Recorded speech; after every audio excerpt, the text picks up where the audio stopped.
ಕೇಂದ್ರ ಸರ್ಕಾರಿ ನೌಕರರು ಮತ್ತು ಪಿಂಚಣಿದಾರರ ಗಮನ ಈಗ 8ನೇ ವೇತನ ಆಯೋಗದ ಮೇಲೆ ನೆಟ್ಟಿದೆ. ಹೆಚ್ಚುತ್ತಿರುವ ಹಣದುಬ್ಬರ ಹಾಗೂ ಜೀವನ ವೆಚ್ಚಗಳ ನಡುವೆಯೇ ವೇತನ ಹೆಚ್ಚಳದ ನಿರೀಕ್ಷೆ ಹೆಚ್ಚಾಗಿದ್ದು, ಫಿಟ್ಮೆಂಟ್ ಅಂಶ, ತುಟ್ಟಿ ಭತ್ಯೆ ವಿಲೀನ ಹಾಗೂ ಕನಿಷ್ಠ ವೇತನ ಏರಿಕೆಗಾಗಿ ನೌಕರರ ಸಂಘಗಳು ಕೇಂದ್ರ ಸರ್ಕಾರದ ಮೇಲೆ ಒತ್ತಡ ಹೆಚ್ಚಿಸಿವೆ.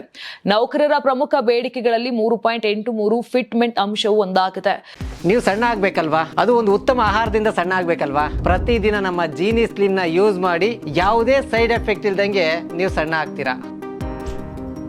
ಇದು ಜಾರಿಯಾದ್ರೆ ಮೂಲ ವೇತನ, ಭತ್ಯೆ ಹಾಗೂ ಪಿಂಚಣಿಯಲ್ಲಿ ದೊಡ್ಡ ಮಟ್ಟದ ಏರಿಕೆ ಆಗಲಿದೆ ಎನ್ನಲಾಗ್ತದೆ. ಆದರೆ ಇಷ್ಟೊಂದು ಪ್ರಮಾಣದ ಹೆಚ್ಚಳ ಕೇಂದ್ರದ ಬಜೆಟ್ ಮೇಲೆ ಭಾರಿ ಹೊರೆ ತರಬಹುದಾದ ಕಾರಣ ಸರ್ಕಾರ ಎಚ್ಚರಿಕೆಯಿಂದ ಹೆಜ್ಜೆ ಇಡುವ ಸಾಧ್ಯತೆ ಇದೆ. ಇನ್ನೊಂದು ಕಡೆ ಕುಟುಂಬ ಘಟಕ ಸೂತ್ರವನ್ನ 3ರಿಂದ 5ಕ್ಕೆ ಹೆಚ್ಚಿಸಬೇಕು ಎಂಬ ಆಗ್ರಹವೂ ಬಲವಾಗಿ ಕೇಳಿ ಬರ್ತಾ ಇದೆ. ಇಂದಿನ ದಿನಗಳಲ್ಲಿ ಶಿಕ್ಷಣ, ಆರೋಗ್ಯ ಹಾಗೂ ವಸತಿ ವೆಚ್ಚಗಳು ಹೆಚ್ಚುತ್ತಿರುವ ಹಿನ್ನೆಲೆ ಹಳೆಯ ವೇತನ ಮಾದರಿ ಸಾಕಾಗುತ್ತಿಲ್ಲ ಎಂದು ನೌಕರರ ಸಂಘಗಳು ವಾದಿಸುತ್ತಿವೆ. ಉದ್ಯೋಗಿಯೊಬ್ಬರು ಪತ್ನಿ, ಮಕ್ಕಳು ಮಾತ್ರವಲ್ಲ ವಯೋವೃದ್ಧ ಪೋಷಕರ ಜವಾಬ್ದಾರಿಯನ್ನ ಕೂಡ ಹೊರುತ್ತಿದ್ದಾರೆ ಎಂಬುದು ಸಂಘಗಳ ಅಭಿಪ್ರಾಯ.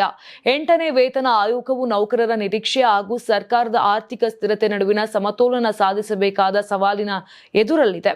ಇನ್ನು ನೌಕರರಿಗೆ ಎಷ್ಟು ಮಟ್ಟಿನ ಸಿಹಿ ಸುದ್ದಿ ಸಿಗಲಿದೆ ಎಂಬುದು ಮುಂದಿನ ಚರ್ಚೆಗಳು ಮತ್ತು ಸರ್ಕಾರದ ನಿರ್ಧಾರಗಳ ಮೇಲೆ ಅವಲಂಬಿತವಾಗಿವೆ.